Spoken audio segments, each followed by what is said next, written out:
Today we're going to be looking at Unit 5, Notes number 4, the US Mobilizes. So we're focusing on how the US is preparing to go to war, how they're training soldiers, how this impacts their economy, and other factors in the US. Americans joined the war effort. After Pearl Harbor, eager young Americans jammed recruiting offices. 5 million would volunteer, but even that would not be enough. The selective service system expanded the draft and eventually provided another 10 million soldiers. Volunteers and draftees responded to military bases around the country for 8 weeks of basic training.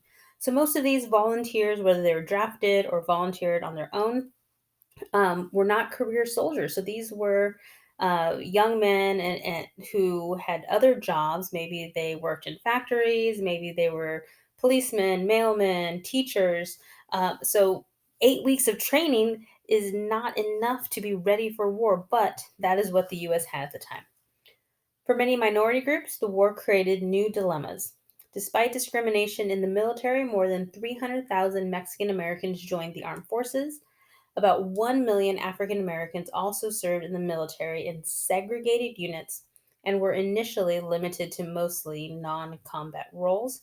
It wouldn't be until after World War II that the military became desegregated. Asian Americans and Native Americans also enlisted. Women in the military.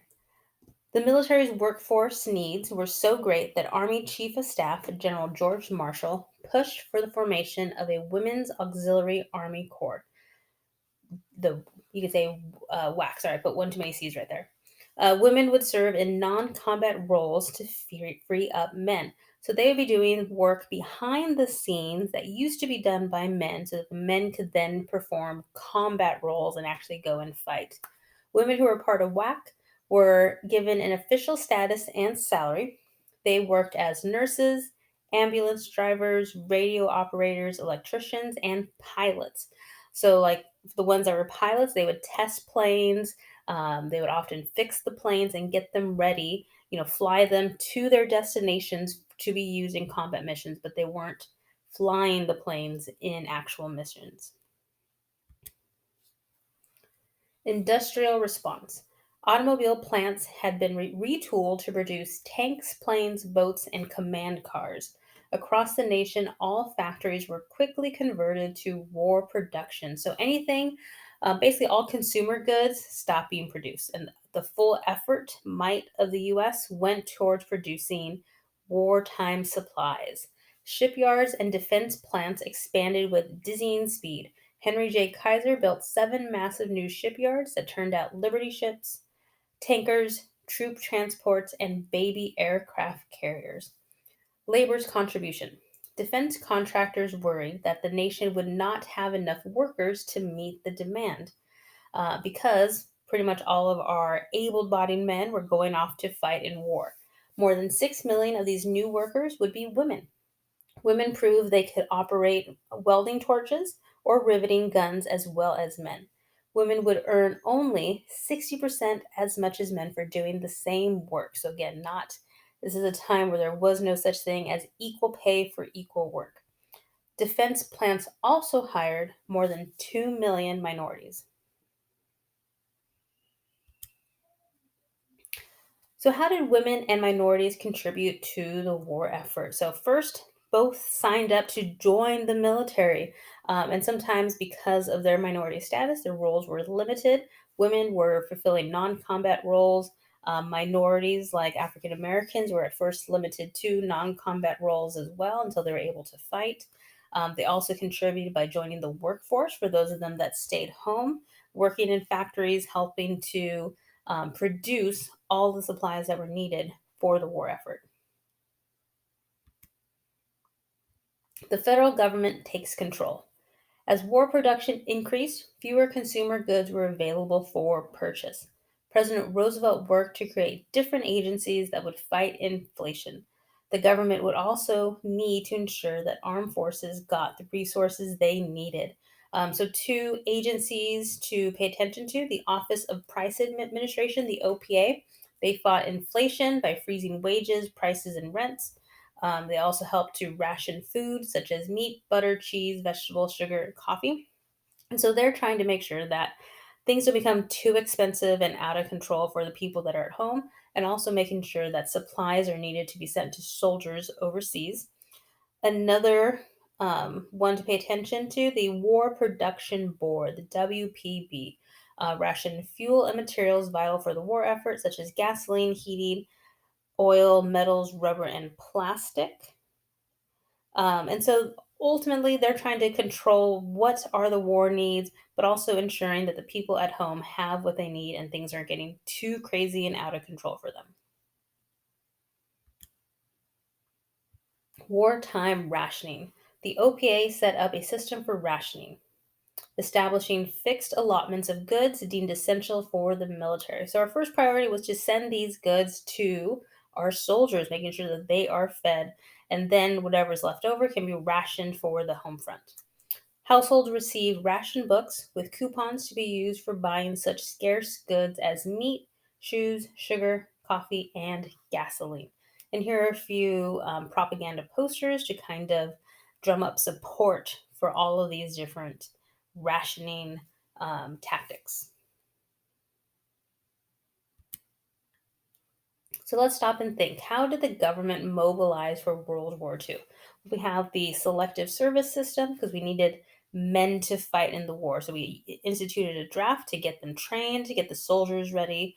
We also see the government creating these different agencies like the War Production Board, the Office of Price Administrations to ensure that everything is balanced, to establish what goods need to be created, keeping track of that system, but also monitoring how Americans at home, monitoring their needs to ensure that things don't get too expensive or they run out of essentials as well. Internment of Japanese Americans. The surprise attack on Pearl Harbor caused a wave of prejudice against Japanese Americans.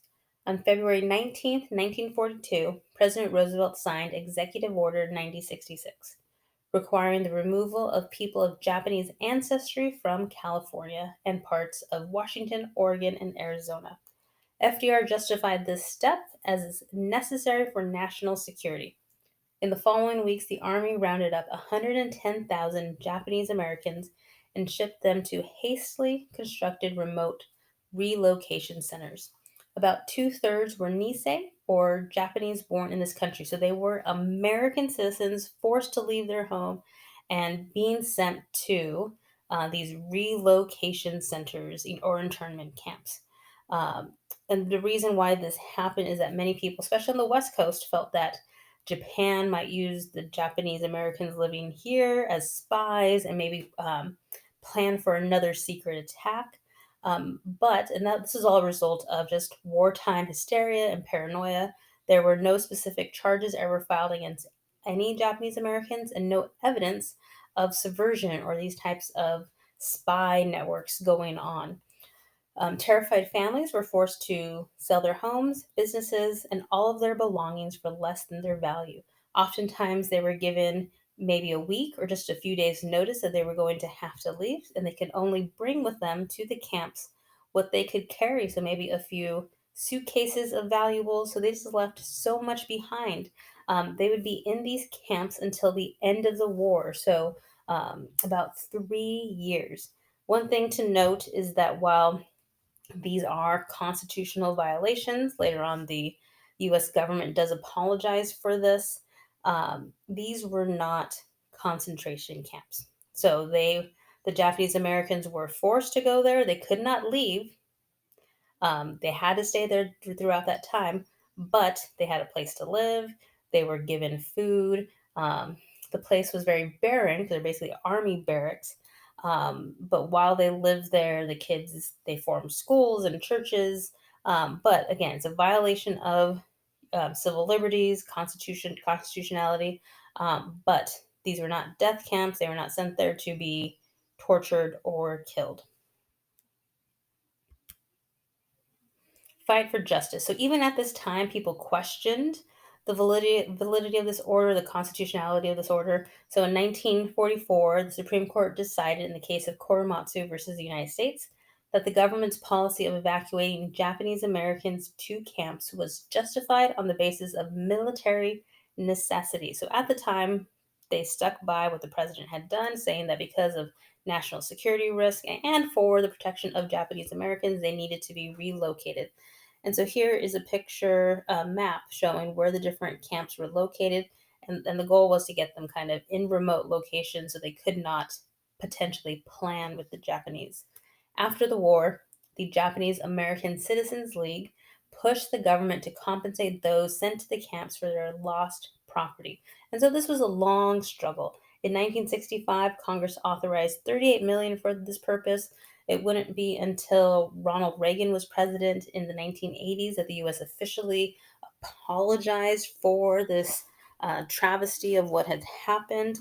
And then under President Clinton, more money was issued out for people that at that time in the 90s were still alive as compensation, but still not enough to erase the fact that people lost 3 years of their lives having to live in these camps. And this is definitely one of these kind of biggest mistakes in US history.